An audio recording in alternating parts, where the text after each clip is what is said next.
Hello, everyone, and thank you for attending this Balanced Scorecard Institute webinar. This is a webinar we schedule fairly regularly. We want to cover all the basics of what a balanced scorecard is and what are all the reasons why an organization might have one. It's designed for people who are new to the concept, somebody who's just starting to implement a balanced scorecard or maybe considering implementing a balanced scorecard. So we'll start with that basic what is a balanced scorecard question, and then discuss some of the reasons why this might be a good idea for you all.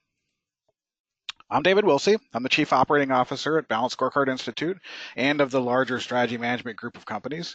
I've now been teaching or consulting on balanced scorecard or performance measurement or strategic planning, related topics for over 14 years. This is me. I'm not dressed like that. I'll tell you that. I am currently in our office in Cary, North Carolina, in the U.S. Again, this is an introductory presentation we offer on a regular basis. I noticed there's over 1,000 people registered. Again, this is like our third or fourth time in a row. We've got a really big group.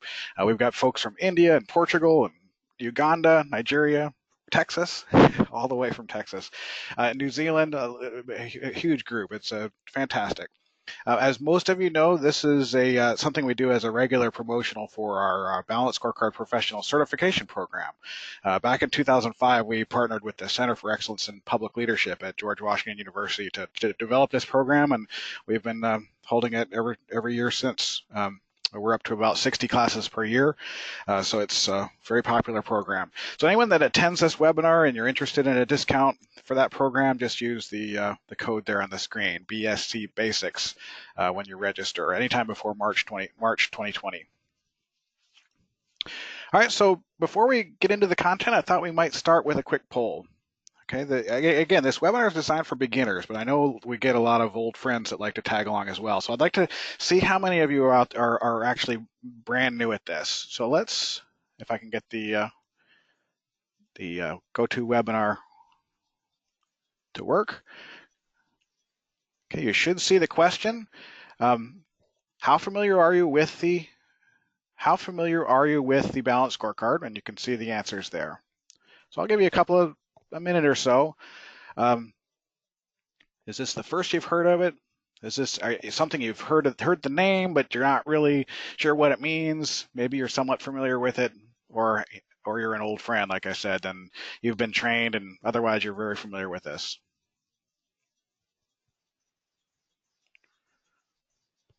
Okay, looks like most of you are voting. We're up to about 75%. So I'll give you another 5 or 6 seconds, and then I'll show you the results.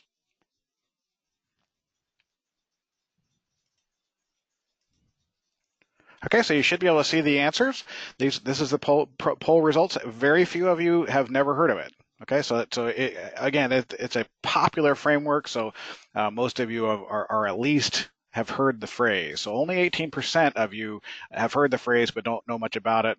48% of you are somewhat familiar with the balanced scorecard, and then we have, as I said earlier, 31% of you have been around the block a few times with this. All right, very good, very good. Okay, I will let the slide come back. There we go. All right, so let's starting with that foundational question. What is a balanced scorecard? At its most basic level, a balanced scorecard is a framework for managing organizational strategy and for managing strategy execution. You use it to communicate what you're trying to accomplish. What is your mission? What is your vision? Is your strategy? You want to make sure all your employees understand what you're trying to accomplish, and stakeholders. Let's get everybody on the same page. We're going to use that to align the work that we're doing with that strategy. So if your employees understand what you're trying to accomplish, hopefully that email they're writing is somehow aligned with whatever it is you're trying to accomplish, that the work they do day in and day out. We're going to use the balanced scorecard for prioritization. Every organization we work with starts out with way too many initiatives. Everybody's trying to do too many things for too many different stakeholders. So having a good framework for strategy helps you prioritize that and narrow down what you're working on. And then finally, Balanced Scorecard is well known as a performance measurement system. So we're going to measure our progress and use those measures and targets to help improve performance. So the system connects the dots across several key strategy components. Okay, so that at a high level, we're talking about mission and vision and goals. All those high level strategy elements provide context. They help you understand what we're trying to achieve. And then those high level strategy elements are translated into objectives. So strategic objectives are the continuous improvement activities that we have to implement to be successful. And then those objectives are laid out in the form of a strategy map, which visualizes our strategy. So I can see how the various objectives work together in order to create the results that we want to see. We want to see. And then for each objective, we have measures that tell us whether we're actually producing evidence that we're successful, and then the targets are the desired level of performance. So if I'm producing cookies, I might be measuring the number of cookies I produce every day as I measure, and if I want to produce 100 cookies every day, that's my target. 100 is the target. And then finally, we've got strategic initiatives. Those are the projects that we're implementing that are designed to help you achieve your objectives. Okay, so they're the actions we're taking, the projects we're implementing. So the Balanced Scorecard system provides discipline to connect the dots across all of these various components to help an organization focus on strategy and ultimately improve performance. One of the signature concepts of Balanced Scorecard is the use of perspectives to manage strategy and to measure performance. So the original thinking from Kaplan and Norton back in the early 90s was that too many organizations were measuring success purely on a financial basis, and that a more balanced approach was needed to be truly effective. And so every Balanced Scorecard has 4 dimensions that are used to measure success. While the names of the perspectives might change to match the culture, the basic concepts remain the same. Okay, so one perspective is, of course, financial performance. So, for a company, you're trying to make money, but in the public sector, you might name it stewardship, and the focus might shift a little bit, but you're still talking about dollars and cents or financial concerns if you're in another country. And then adding to that, the Balanced Scorecard typically includes a customer perspective to track customer satisfaction, retention, loyalty, things like that. How do they perceive us? How do our stakeholders, if I'm in the public sector, how do our stakeholders perceive what we're doing for them? And then the next perspective is internal process. This is where we track quality and we track efficiency and anything related to our products or services that we deliver. And then finally, we have organizational capacity, or as it was originally called, learning and growth, where we're talking about tracking intangibles, or like human capital and the learning that's going on within your organization, or the innovation that we're implementing, or the culture.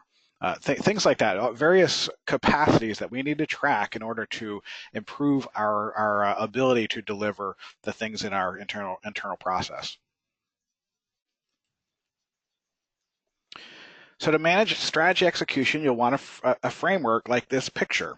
Okay, this is what we think of as our one-page strategic plan. Okay, so your organization might have a strategic plan. It's probably not all on one page.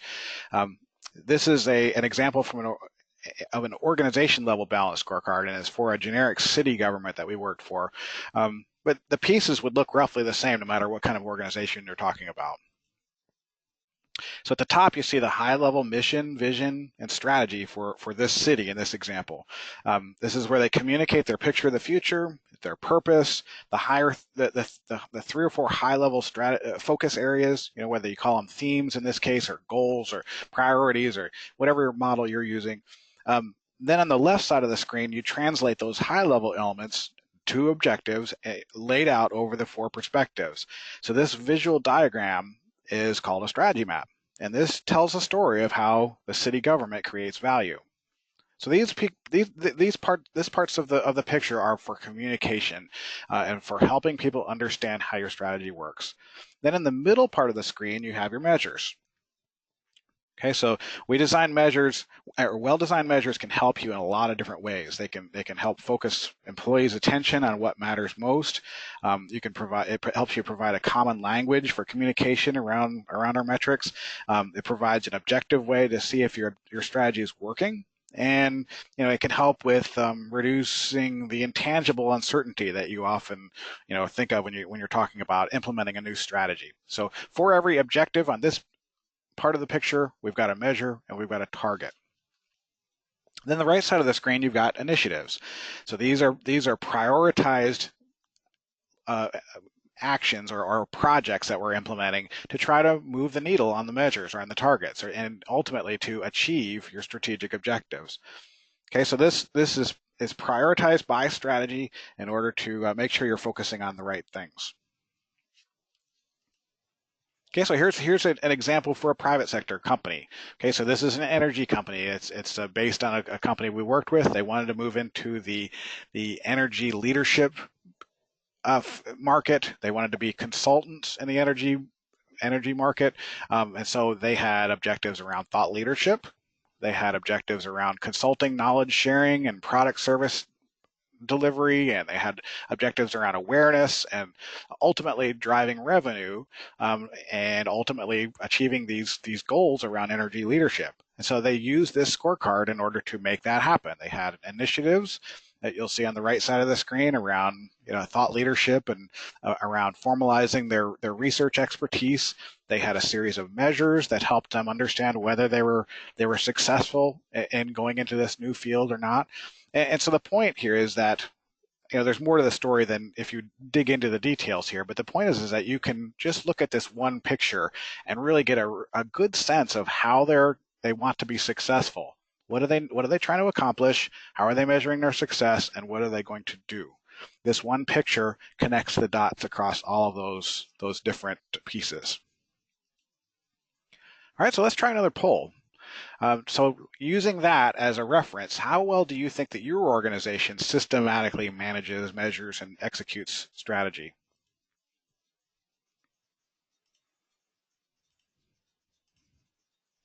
Okay, you should be able to see your options now. We use a strategy or measurement framework. We use some formal methods, or we have made no effort to manage or measure strategy.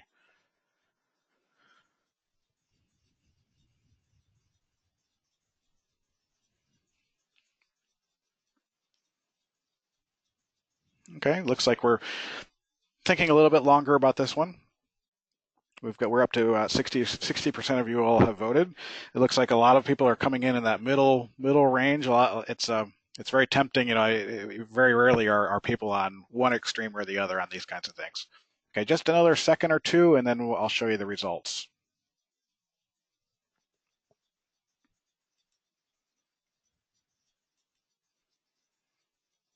All right, so you should be able to see that 21% use a strategy or management framework. 63% are in that middle category. We use some formal methods. It doesn't look like we're quite there. And then there's only 16% of you have made no effort in this area. So you're the ones that are here to kick the tires and see if this is a good idea or not, I guess.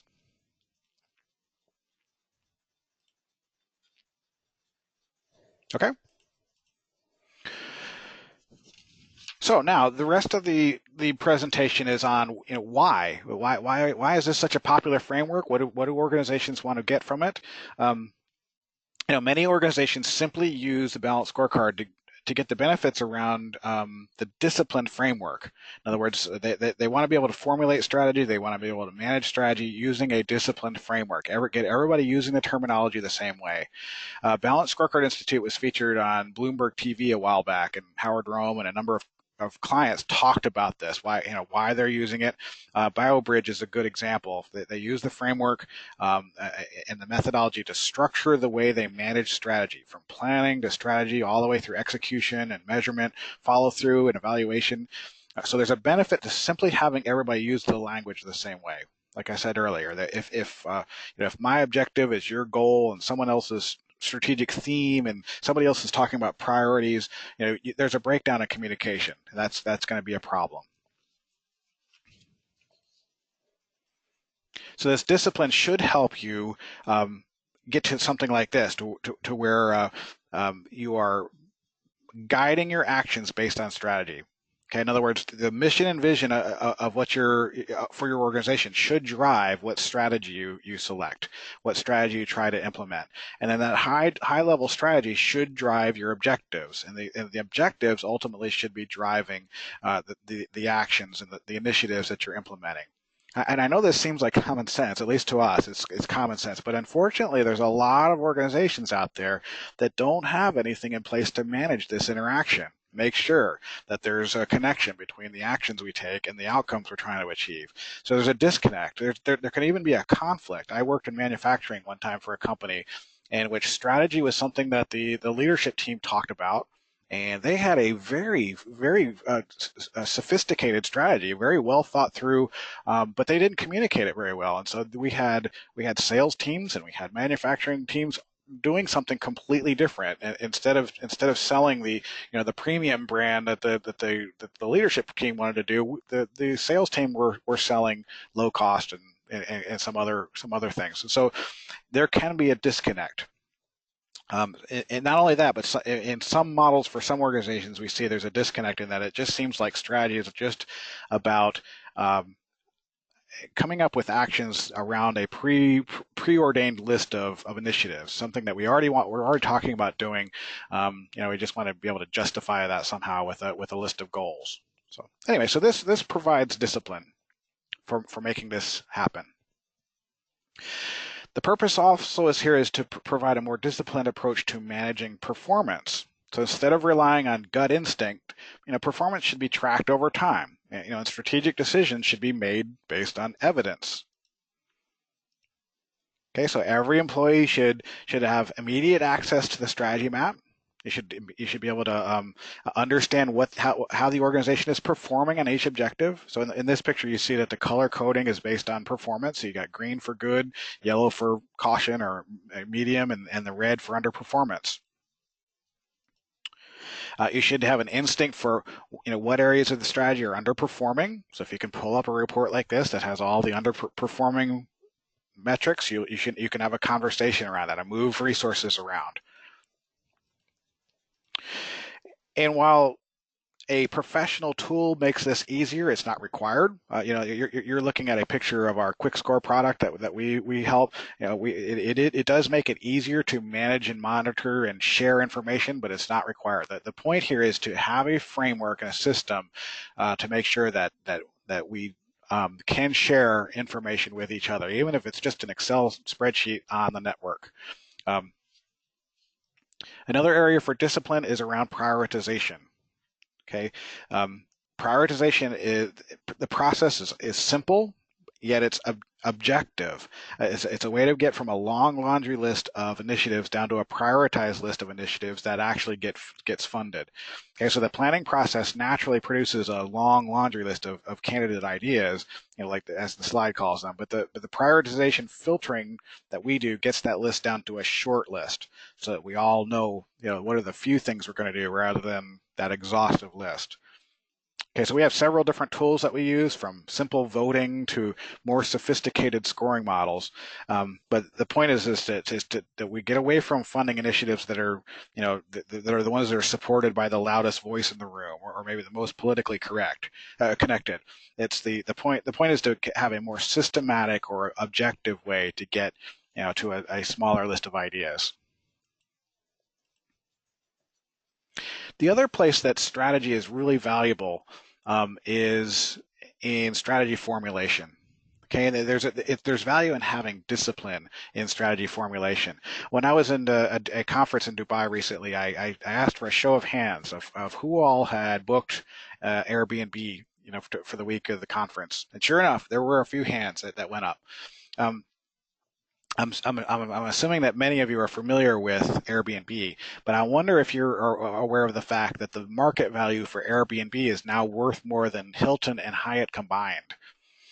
Okay, so that the takeaway for this is that the world changes, and so you have to have a disciplined way of creating strategy if you want to be able to keep up with a changing world.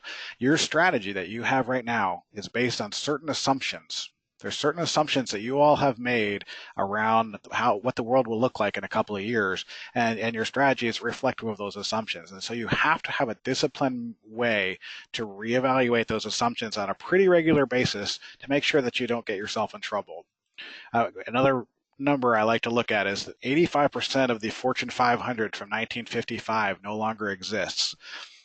There's a lot of reasons for that, but one of them surely has to be that not all companies are good at keeping up with the times. As things change, you have to be able to adapt. And so having a framework for managing strategy, managing your strategy execution can really make the difference. All right, so now with that as a reference, let's do another poll. How is your organization in an environment that is changing rapidly, or is it relatively stable? I mean, we do have clients that work, they might be utilities, they might be certain government organizations that the world doesn't change that fast. So maybe you're pretty safe from this. On the other hand, a technology company, you create software, maybe your world is changing very, very quickly. So reflect on that. Let us know.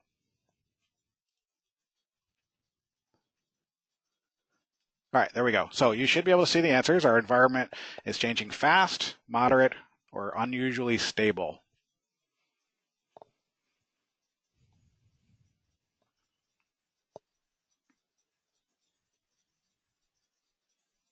All right, so the answers are coming in. This is a little different than the last time I did this presentation.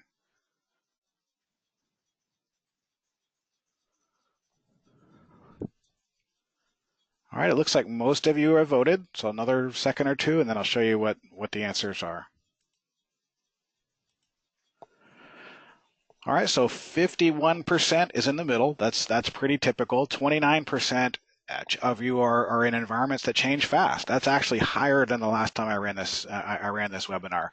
19% unusually stable. I think that's pretty reflective of what we typically see. So again, not everybody works on it works for Facebook or a software company, but unless you're in an environment that's moving really, really slow, you do want to have some system in place to help you manage this.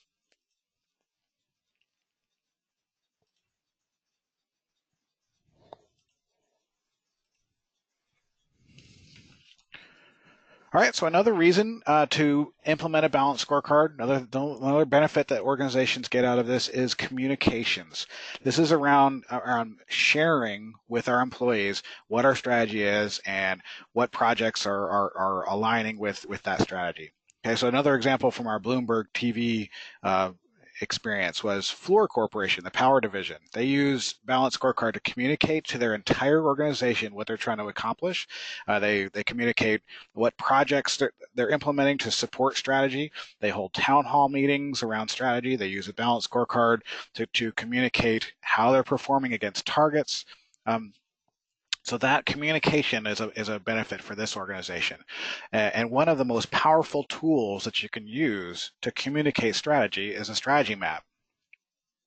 They say a picture is worth 1,000 words. Well, most people are visual learners. And so if I want to communicate strategy to my employees, I can either write a narrative, I can write a book, or I can show them a picture. And most people, because they're visual learners, will understand the picture much, much faster. So here's how a strategy map works. You've got objectives, these bubbles, these circles on the map, and I want to tell a cause and effect story, a cause and effect relationship between the ovals on the map. So I might be telling a story. This is a simple teaching example, but if I want to improve my knowledge and skills and I improve my tools and technologies, it's going to help us or enable us to be more efficient with our processes. And if I can do that, it will help me lower my cycle time, which in turn helps me lower wait time. Okay, so this is internally focused. This is the customer. I want to make sure the customer doesn't have to wait. And apparently for this business model, that's important because it helps me keep my customers and grow revenue. The process efficiency is also helping me lower costs, and both of those together are helping me with profitability. So the point here is, if I have an employee and they're sitting in a class for process improvement, they should understand that that knowledge that they're learning is designed to help them make this strategy work. And it's as simple as that. It's just the context that employees need to understand how their strategy works. Also, why are we counting these things? We're measuring things for each objective. I want to understand why we're doing the work of tracking all that data. It's because we think that this strategy is going to be successful for us. Okay, also, from the Fluor example, if you want to communicate strategy over time and you want to be successful, you really have to think through the meeting cadence, is the word we use in the slide, like the meeting schedule that you're going to hold, because you do want to have a regular conversation around strategy. Most organizations have at least like an annual meeting where they talk about strategy. They might not have a quarterly review. This is where you get together and you talk about the strategies, decisions that you've made, and whether things are getting better or worse. Are you making it happen? Are the initiatives successful? Are you hitting your targets, etc.? And then there should be a connection between strategy and your operational meetings. So maybe on a monthly basis you have an operational meeting, and maybe it's mostly talking about day-to-day operations, but there should be a connection to strategy implementation. Are our initiatives being successful? Are we hitting our goals, etc.? And this is in addition to any weekly or even more commonly meetings you have on an operational basis. The point is to have a strategy connection between all of these various meetings that you're holding.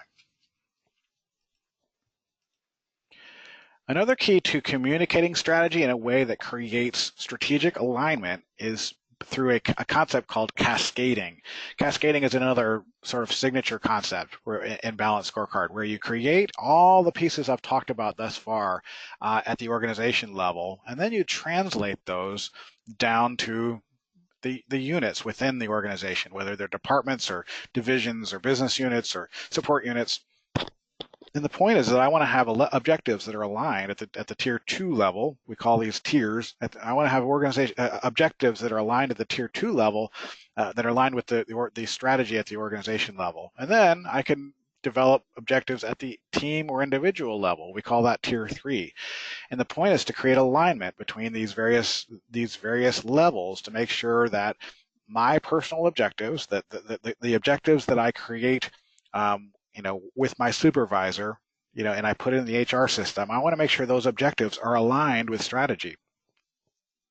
Okay, so this can help you if your organization suffers from the problem of working in silos, or if you feel like the left hand doesn't know what the right hand is doing.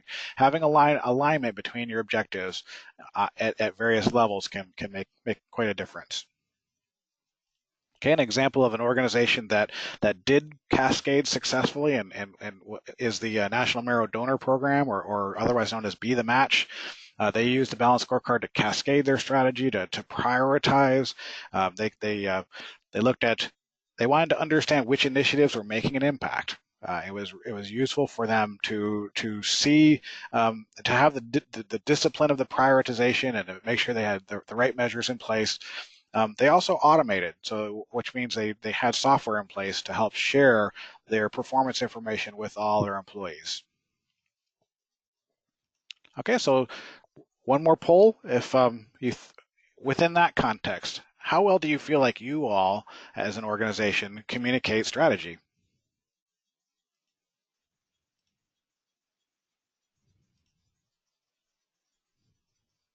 All right, you should be able to see the answers. So again, we've got a hot, medium, cold kind of an answer. We successfully communicate strategy. We communicate strategy in an ad hoc manner, or we do not communicate strategy.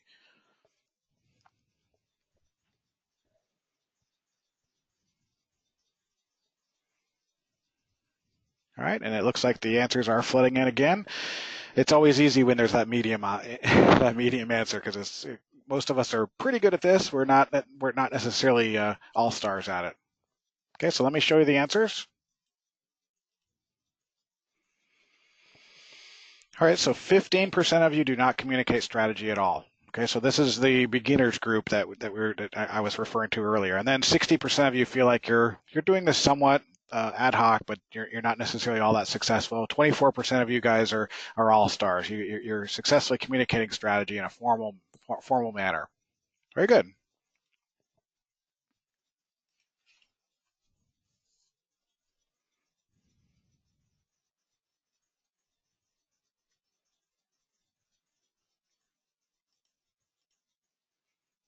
All right, so you should see the screen again. Let's see.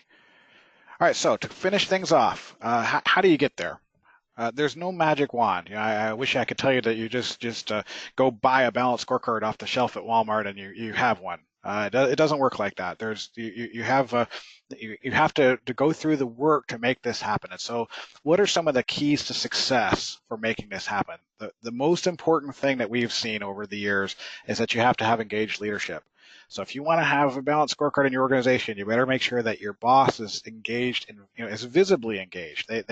People will figure it out pretty quickly if the leadership of the organization doesn't think this is a good idea. They'll figure it out and they will stop supporting this. And so it does require engagement at all levels.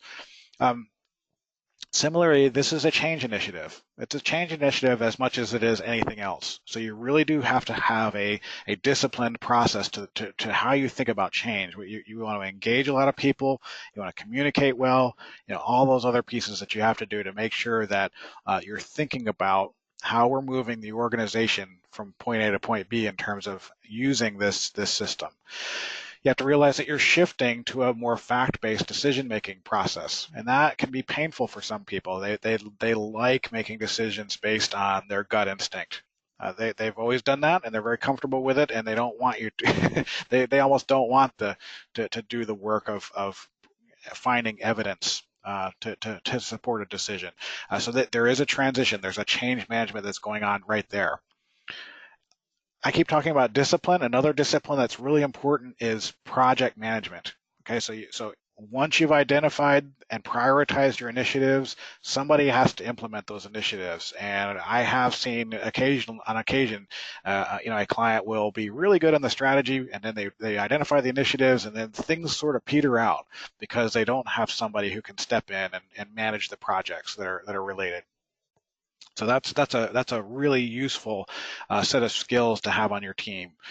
You have to think of this as a long-term commitment, not a short-term initiative. It's not something that you're going to be done. Some people are looking for a strategic plan. They want a poster, and then they want to move on and not think about it ever again. This is not something like that. You're going to be thinking about this and managing your organization on a regular basis using this framework, not just creating a single poster. And then finally, you're going to have to think through the behaviors you want to see and try to think of ways you can motivate those. I know not every organization has the ability to, give a bonus to people, but there are, if you're creative, you can come up with ways to motivate the behavior that you want to see. And then finally, you're shifting again from a gut-based kind of decision-making process to a strategy-based decision-making process. I'm thinking about what are the leading indicators that I'm managing in order to produce the outcomes I want to achieve. So you might have heard these phrases: leading indicators as opposed to a lagging indicator. A leading indicator is one that's a predictor, a precursor of future success, and a lagging indicator indicates that we've achieved the results that we want to achieve. So you have to have both of these, and managing in a more strategic manner is about understanding how we connect the dots. Okay, so if I'm holding smoking cessation programs, I understand and I'm counting the number of those programs because I think it will drive down the population of folks that smoke. And so that's the lagging indicator related to the programs. I also think as a leading indicator that the population that smokes is driving down cancer rates. So maybe this is the story that I'm telling my employees about the relationship between these various outcomes, these various metrics that we're using to manage our performance. So the point here is to shift to the point where I'm managing things in order to produce outcomes that I want to see. And I'm connecting the dots and I'm using information to make that happen. Okay, so how do we get there? How do you implement something like this? Again, this is we hold these webinars to promote this particular program, the Balanced Scorecard Professional Certification. We've been holding since 2006. We're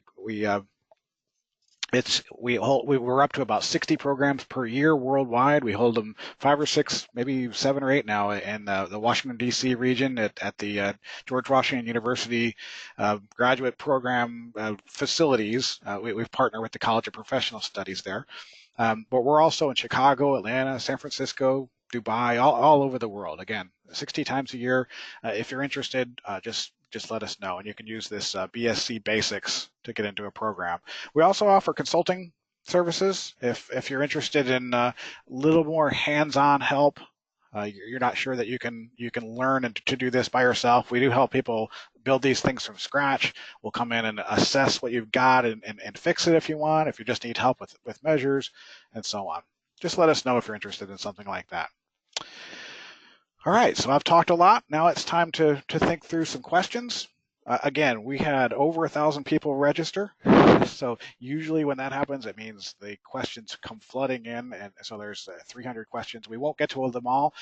If I don't get to your question, just feel free to reach out to us at our website.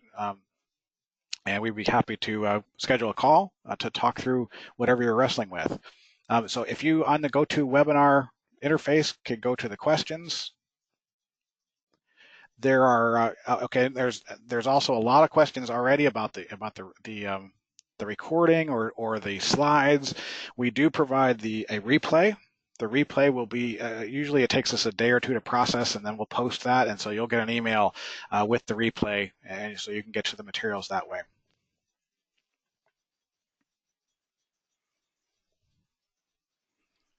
Okay, we see a question about some organizations see strategy as a secret and guard it.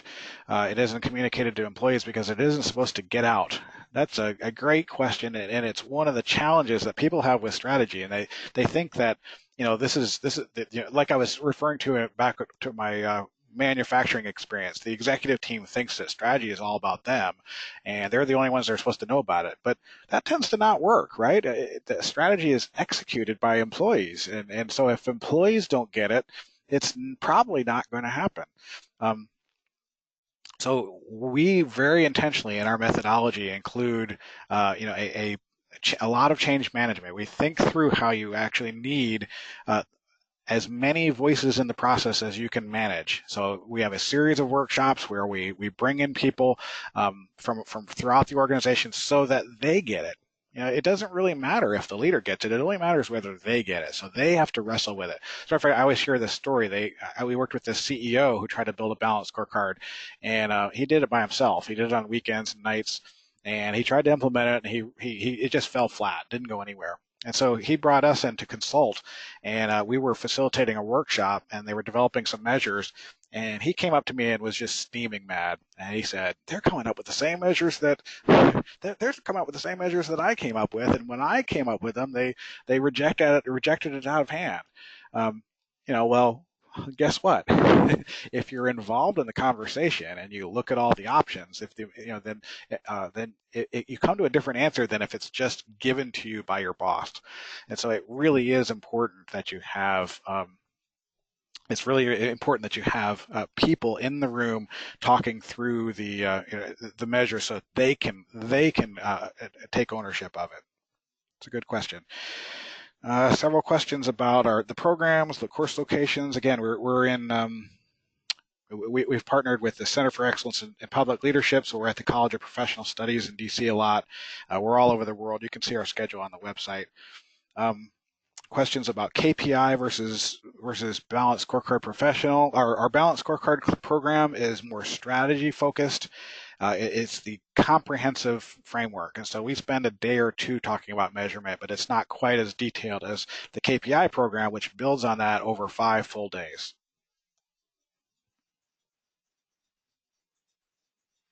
Lots of questions about, is this appropriate for a smaller company, or is this appropriate for a government, or is this? Frankly, this framework is very flexible. So if you're a tiny company, or a very, very small company, we worked with an office that had 7 people once. It is very adaptable. At the same time, we were almost the same time we were working with the U.S. Air Force that had probably thousands of employees, very complex. So it's adaptable because there are certain principles, to it. If no matter what type of organization or what size of organization you are, you essentially want to articulate what you're trying to accomplish, write that down, figure out in a measurable sense, what success looks like, and then implement actions. It's based on basic principles that are useful whether you're Blue Man Group or you're an energy company or you're the U.S. Army or you're a nonprofit. So it doesn't really matter what type of organization or what size organization you are.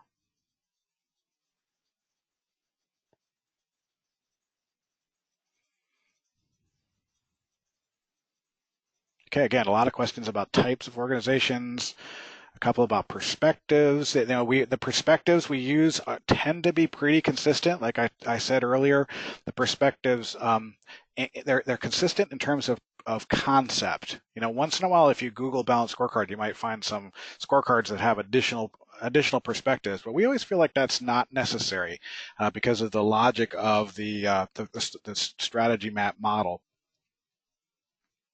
Can you assess? A couple questions about assessing your scorecard. We have a model called the Strategic Management Maturity Model.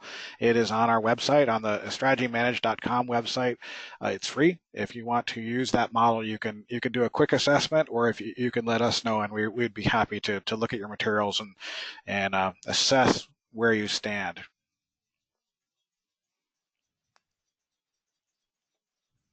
Should we measure work ethics as part of the Balanced Scorecard? Work ethics, that's an interesting question. I think it depends on how that fits into your strategy. If it's part of your, if it's a value, in other words, people have their values. They certainly use their values. We worked with one client that they had a value called friendship. Friendship was very important to this company. They were the kind of company that met at the CEO's house for drinks or for barbecue on a regular basis. And when they hired somebody, if they didn't fit into that culture, that they didn't meet that value, they didn't keep them. And it was very important to them. And so ethics, values, things like that can be incorporated into the system if it makes sense for you all.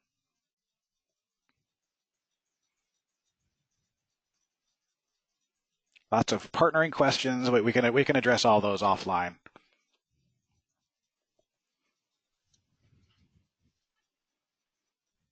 Okay, a couple questions about project management. We do have a new certification, the Strategic Project Manager certification that we're now offering. We're trying to bridge the gap between that the discipline that goes along with implementing projects and helping project managers sort of learn to think strategically. How do we connect this with the bigger picture? How do we get a seat at the table so that we can contribute, so that project managers can contribute to the to the strategy conversation?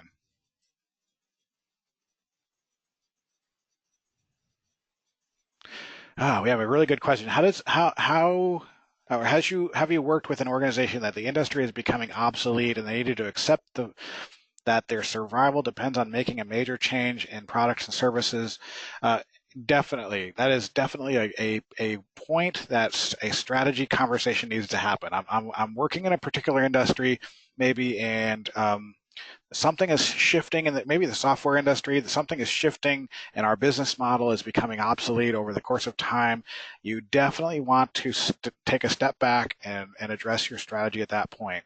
And this model is really useful. I'm not going to name names, but we were working with a company this summer that was wrestling with this exact scenario where their business model was shifting. They needed to go in a new direction. And they needed a framework to help identify their objectives related to this new strategy, and to make sure that they were making it happen. There's a lot of companies out there that could continue to be good buggy whip makers. You can be really good at producing a quality product, but if the world is shifting, you do need to address your strategy.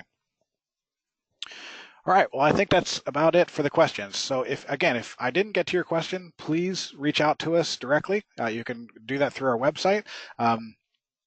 Or you can just give us a call in the office, and we would be happy to talk through your situation. Thank you again very much for attending, and hope to see you soon.